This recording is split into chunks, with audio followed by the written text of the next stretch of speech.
chicken curry.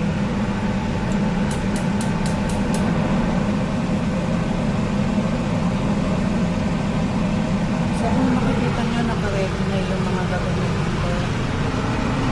Hiwa ko na yan. Ayan.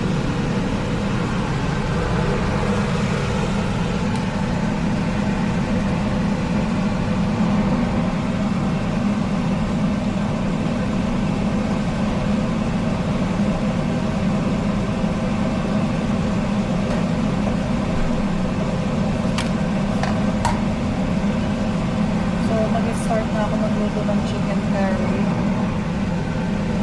So, cooking vlog tayo ngayon.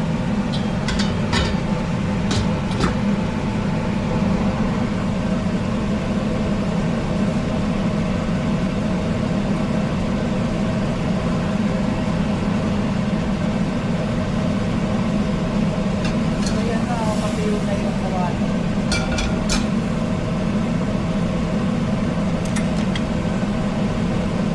Gagamitin ko ngayon extra virgin oil.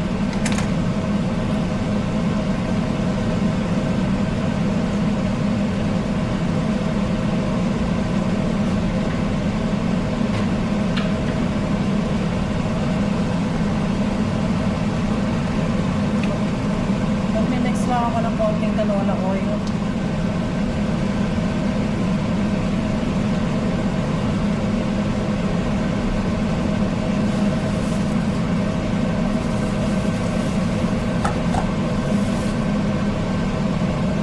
Ilalagay ko lang ngayon yung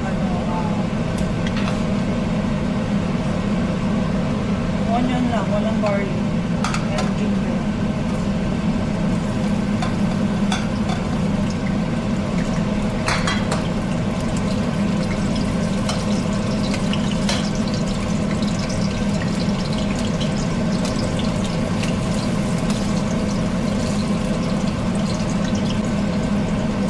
Sasabay ko na rin po. Tapos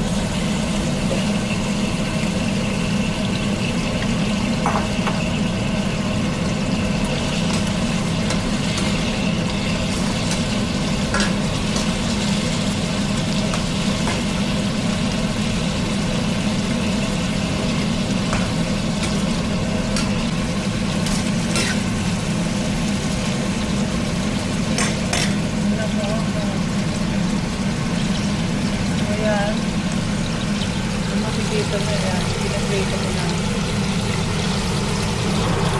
Kasama yung onion. Pwede siyang lagyan ng ginger tsaka garlic. Kaya lang naubusan ako ng ginger and garlic.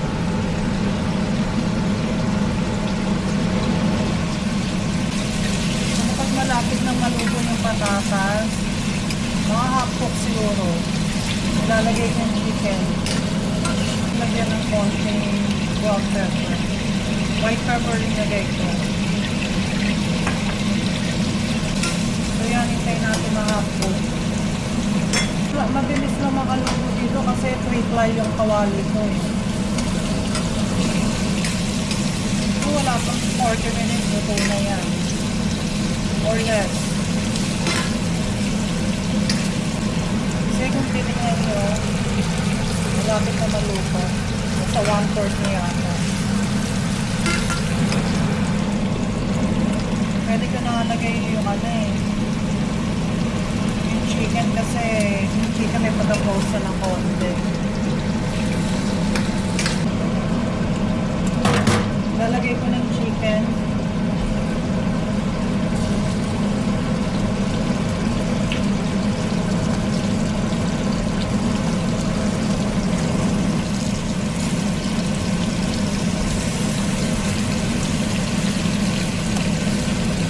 Papalit ako ng gloves kasi madumi yan eh, malansa. Pero bacteria.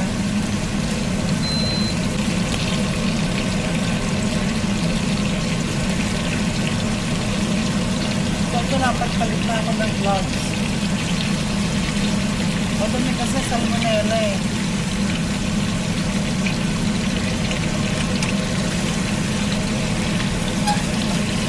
Ito na konti yung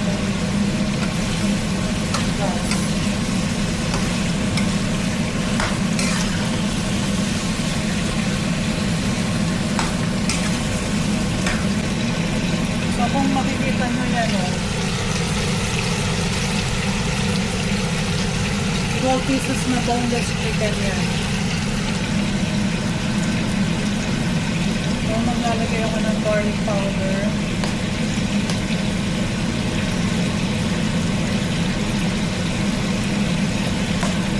And, lagyan pa ng white pepper.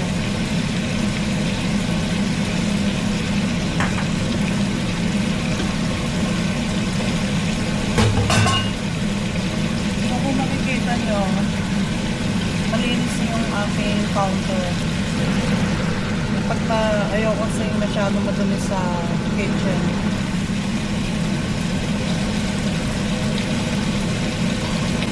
Pwede mo siya lagyan ng konting tubig para hindi mag-dry.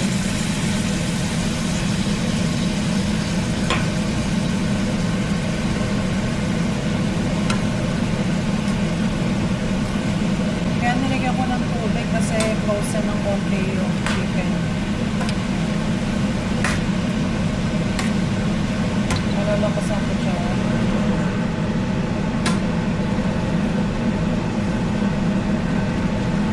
So, bali mga 1 cup yan eh. So, yan na makikita nyo.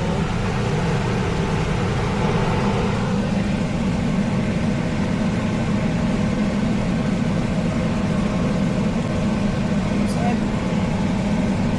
ito yung ginagamit kong curry powder. So, ngayon habang inaano ko, lalagyan ko na ng konting curry powder. Wala akong measurement, tinatansya ko lang.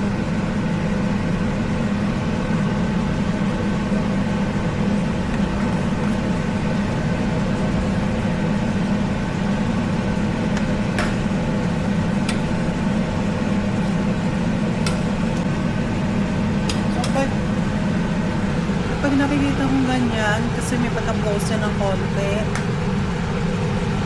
pwede ko nalagay yung yung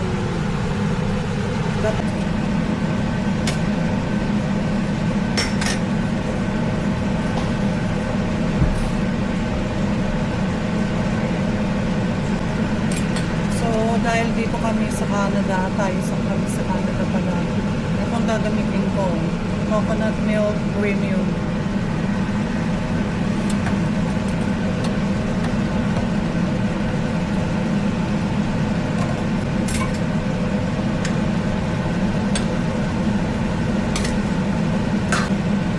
Makikita nyo, mapupuyo na kahit nalagyan ko ng tubig.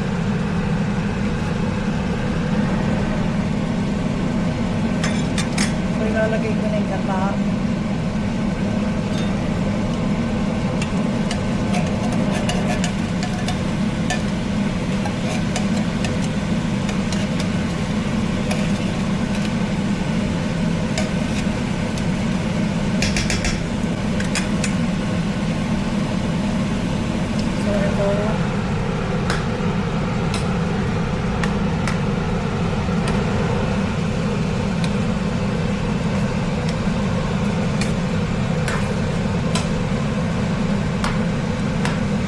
Malapit na yan.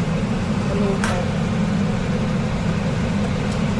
Triply kasi yung kawali ko kaya mabilis eh. Baka pinakamatagal ng 10 minutes.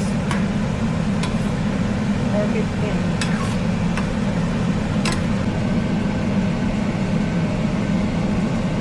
So, nalabas ako ng konti yung kawali. Ay, yung gas na lang.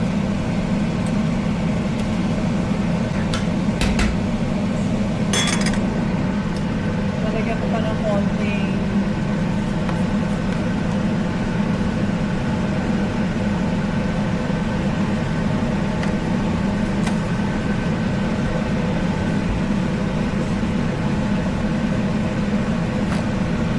pwede siya lagyan ng sugar pang-enhance ng ng flavor.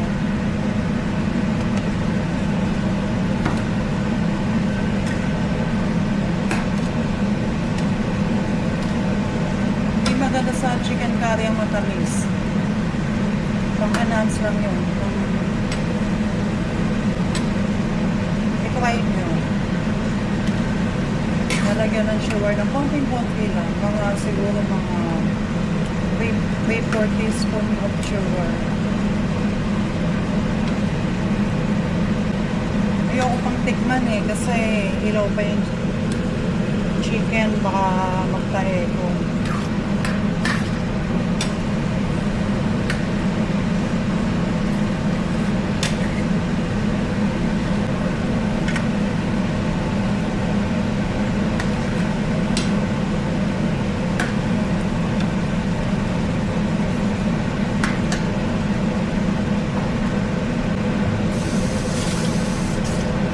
Lagyan ko pa ng konting 1/4 na tubig para hindi mag-dry.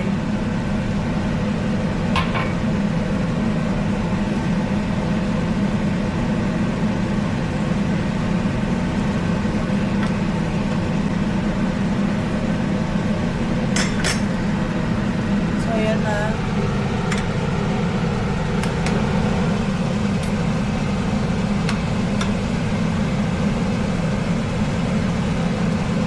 Tatakpan ko siya sandali, mga ilang minuto. Ayan o. Titikman ko kung maganda yung lasa.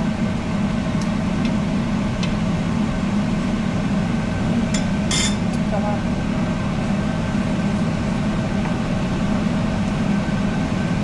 lagyan mo naman ng konti.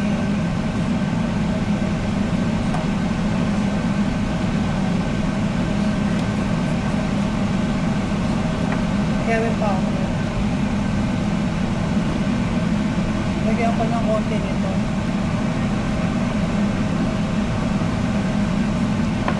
Ground pepper.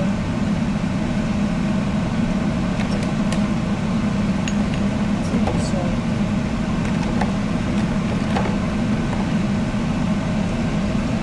Lalagyan ko ng konting salt.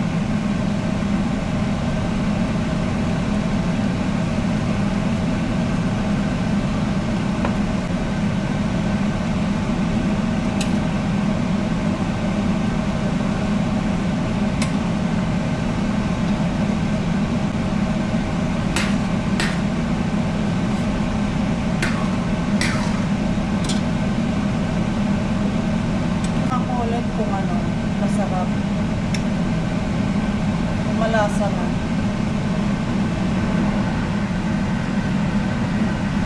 Sarap na. Konting ano na lang salt. Hindi ko malagyan ng patis eh. Yung anak ko may allergy sa patis.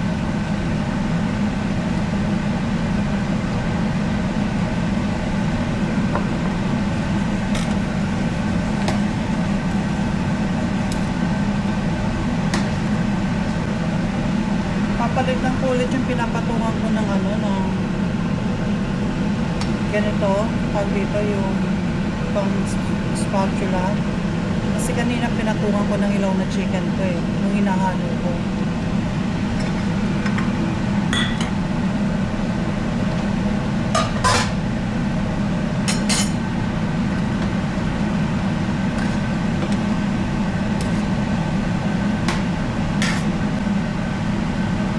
Bilis na yun.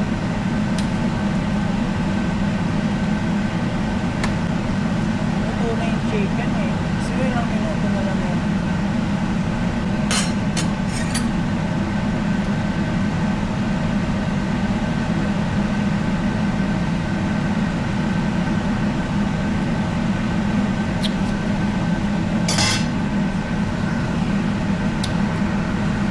Ito na yung chicken. Lalagay ko na yung ano, bell pepper.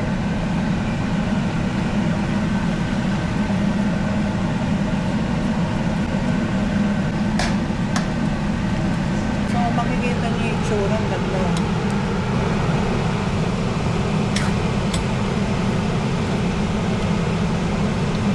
Mga 2 minutes na lang yan.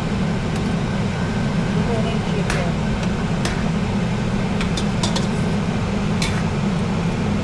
Ayaw ko ma-overcook yung ano eh, bell pepper. Yung paano pagluto ko lang ito, yung chicken curry. Mabilis nga, wala pa yata 40 minutes ko niluto. Maganda kasi yung pagkawalay, 3-ply.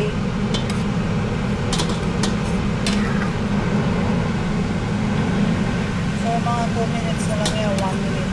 2 minutes siguro. So, lalakasan ko na ng konti yung kawali. Kanina medium heat eh. Nakasan ko pa ng konti.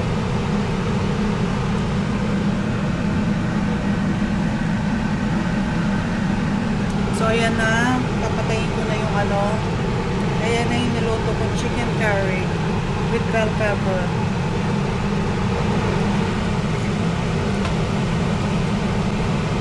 Papatayin ko na yan mga 30 seconds siguro.